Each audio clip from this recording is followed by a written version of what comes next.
السلام علیکم ورحمۃ اللہ وبرکاتہ۔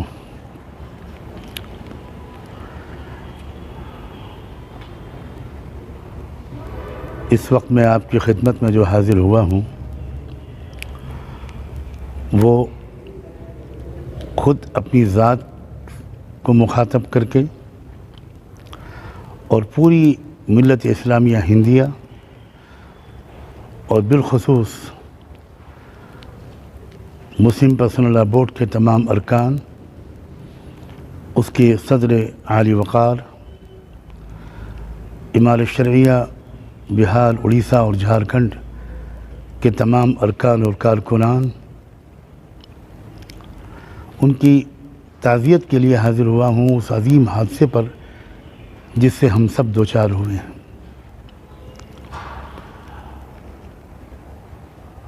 جس قسم کے حالات سے اس وقت پورے عالم میں ملت اسلامیہ اور بالخصوص مسلمانان ہند گزر رہے ہیں، ان حالات میں ہم کو قائدین کی ایک پوری صف کی ضرورت تھی، اور ہو یہ رہا ہے کہ ایک ایک کر کے وہ سارے قائدین رخصت ہوتے چلے جا رہے ہیں۔ حضرت مولانا سید محمد ولی رحمانی بلا شبہ ایک عظیم قائد تھے، اور وہ ایک عظیم قائد کے فرزند بھی تھے اور عظیم قائد کے پوتے بھی تھے۔ ان کو دین و ملت کی خدمت اپنے باپ دادا سے وراثت میں ملی تھی۔ ان کے عظیم جد امجد حضرت مولانا سید محمد علی مونگیری انتہائی بالغ نظر اور ویژنری عالم دین تھے، اور اندرونی اور بیرونی دونوں قسم کے حملوں سے اسلام کی حفاظت کے طریقہ کار کے امام تھے۔ ذہانت،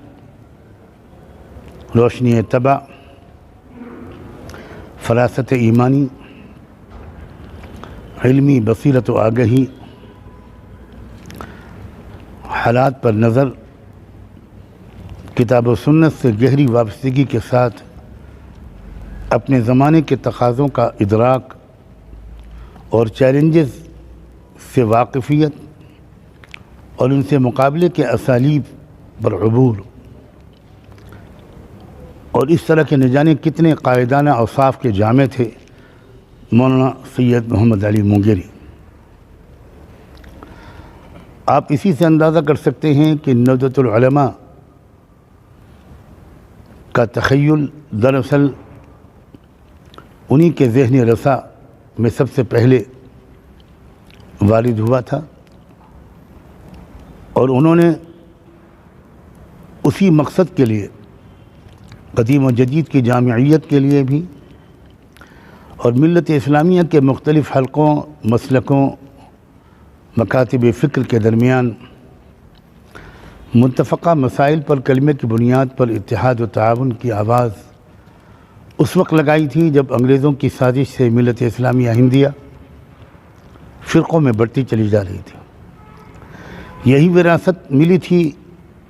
ان کے فرزند ارجمند ہمارے اسی دور کے عظیم قائد حضرت مولانا سید منت اللہ رحمانی کو۔ میں اس وقت صرف اتنا ہی کہہ سکتا ہوں کہ میں نے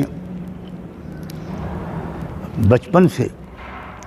جن عظیم شخصیتوں کو کچھ قریب سے دیکھا اور میں نے محسوس کیا کہ وہ دو بزرگ جن کے قدموں میں پل رہا تھا، میرے والد ماجد حضرت مولانا محمد منظور نعمانی اور عالم اسلام کے امام و رہبر حضرت مولانا سید ابوالحسن علی ندوی، ان دونوں کو جس شخصیت کے فہم و فراست پر، اصابت رائے پر بہت اعتماد تھا، اور جن کے جلال و جمال کی جامع رنگت کے یہ بہت قدردان تھے، وہ اور کوئی نہیں حضرت مولانا سید منت اللہ رحمانی ہی تھے۔ یہی وراثت دادا اور باپ کی ہم سب کی دانش میں ہمارے بہت بزرگ ساتھی اور سینئر رہنما مولانا ولی رحمانی کو ملی تھی۔ واقعی وہ جلال و جمال دونوں کا پیکر تھے، ذہانت، حاضر جوابی، ظرافت، جرأت، حوصلہ اور شجاعت، یہ الگ الگ رنگ ہیں جو کسی ایک شخصیت میں کم جمع ہوتے ہیں، اور جب جمع ہوتے ہیں تو اس شخص کو وقت کا قائد بنا ہی دیتے ہیں۔ میں اس وقت خاص طور پر امارت شرعیہ کے حضرات اور مسلم پرسنل بورڈ کے اراکین، اور اس میں بھی خاص طور پر شعبہ خواتین کی بہنوں اور اس کی سرگرم رہنما بہن اسماء زہرا کی تعزیت کرنا اپنا اولین فرض سمجھتا ہوں۔ تحدیث نعمت کے طور پر عرض کرتا ہوں کہ جب 3 طلاق اور دوسرے اس قسم کے مسائل نئے سرے سے بہت زیادہ اٹھائے گئے تو اس وقت شدت سے اس بات کا احساس ہوا کہ قوانین اسلام کا دفاع کرنے کے لیے، خاص طور پر وہ قوانین اسلام جن کا تعلق خواتین سے ہے، ہماری خواتین ہی کو سامنے آنا چاہیے۔ تو جہاں تک مجھ کو یاد ہے، شاید یہ تجویز سب سے پہلے میرے ہی ذہن میں آئی کہ مسلم پرسنل بورڈ کا ایک شعبہ خواتین قائم ہونا چاہیے۔ اس سلسلے میں ہم لوگوں کے درمیان باہم مشاورت ہوئی، اور حضرت مولانا ولی رحمانی کو 2-3 نشستوں میں اس بات کا قائل کرنے میں ہم لوگ کامیاب ہوئے کہ وہ اس تجویز کو بڑی طاقت کے ساتھ صدر محترم کے سامنے رکھیں اور عاملہ میں رکھیں، اور اللہ مولانا ولی رحمانی کو اس نیکی کا بھی اعلیٰ اجر عطا فرمائے کہ انہوں نے بڑی قوت کے ساتھ اس ضرورت کا احساس اراکین کو کرایا، اور بالآخر شعبہ خواتین با اتفاق رائے وجود میں آیا۔ اور ہم سب دیکھ رہے ہیں کہ مسلم پرسنل بورڈ مولانا ولی رحمانی کی قیادت کے بعد اثرین و فعال ہوا، بہت فعال رہا بورڈ مدتوں، لیکن اس کے بعد ایک وقت ایسا ضرور آیا کہ مسلم پرسنل بورڈ کے عظیم رہنما، ملت اسلامیہ ہندیہ کے ایک مثالی رہنما حضرت مولانا سید نظام الدین صاحب، جو بورڈ کے جنرل سیکریٹری تھے حضرت مولانا امجد اللہ رحمانی کی وفات کے بعد سے، لیکن جب عمر کی وہ منزل آ گئی جس میں فطری طور پر ان کی قوتیں کمزور ہو گئیں، تو اس امانت کو سینے سے لگائے رہے، اللہ ان کو جزائے خیر دے۔ وہ وقت محسوس ہوتا تھا لوگوں کو کہ بھئی بورڈ کو زیادہ فعال قیادت کی بھی ضرورت ہے، چنانچہ بورڈ نے اراکین کے مشورے کو قبول کیا، بورڈ کی قیادت نے، اور حضرت مولانا نظام الدین صاحب کو جنرل سیکریٹری کے عہدے پر برقرار رکھتے ہوئے ان کی زندگی کے آخری مرحلے میں، سالوں میں، مولانا ولی رحمانی صاحب کو کارگزار جنرل سیکریٹری بنایا گیا۔ اور اس کے بعد جب مولانا نظام الدین صاحب اللہ کے دربار میں حاضر ہو گئے تو پھر با اتفاق آراء بلا کسی تردد کے مولانا ولی رحمانی صاحب کو جنرل سیکریٹری بنایا گیا، اور ساری ملت گواہ ہے کہ اس کے بعد بہت بڑے بڑے چیلنجز آئے، بہت بڑے بڑے طوفان اٹھے، لیکن بورڈ نے اس کا مقابلہ کیا۔ عالی مقام صدر اور مولانا ولی رحمانی جنرل سیکریٹری کی قیادت میں۔ اب یہ ایک بار پھر بہت بڑا حادثہ ہے، لیکن میں اللہ کے بھروسے پر اپنی تمام بہنوں اور بھائیوں کو اور بورڈ کے تمام قابل احترام اراکین کو اور پوری ملت اسلامیہ ہندیہ کو، تمام مسالک کے قائدین کو، تمام قابل احترام علماء کو، چاہے وہ شیعہ فرقے سے تعلق رکھتے ہوں یا بوہرا فرقے سے تعلق رکھتے ہوں، اسماعیلی فرقے سے تعلق رکھتے ہوں،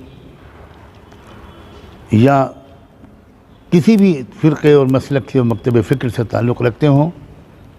وہ سب اس وقت غمزدہ بھی ہیں، متفکر بھی ہیں۔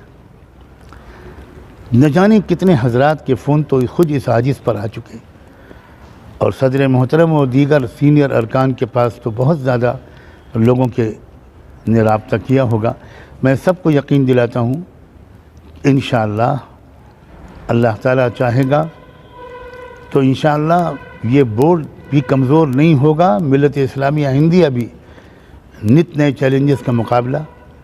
پوری طاقت کے ساتھ اور پوری حکمت عملی کے ساتھ اور پورے حوصلے اور ہمت کے ساتھ کرتی رہے گی۔ کسی عربی شاعر کا ایک مشہور شعر ہے کہ اذا قام منا سید اذا مات منا سید قام سید۔ ہماری تاریخ گواہ ہے کہ جب ہمارا کوئی سردار اور آقا جب دنیا سے رخصت ہوتا ہے تو کوئی دوسرا کھڑے ہو کر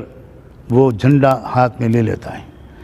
ہم سب کو اس وقت دعا کا اہتمام کرنا چاہیے، اور دعا ہمارے غمگین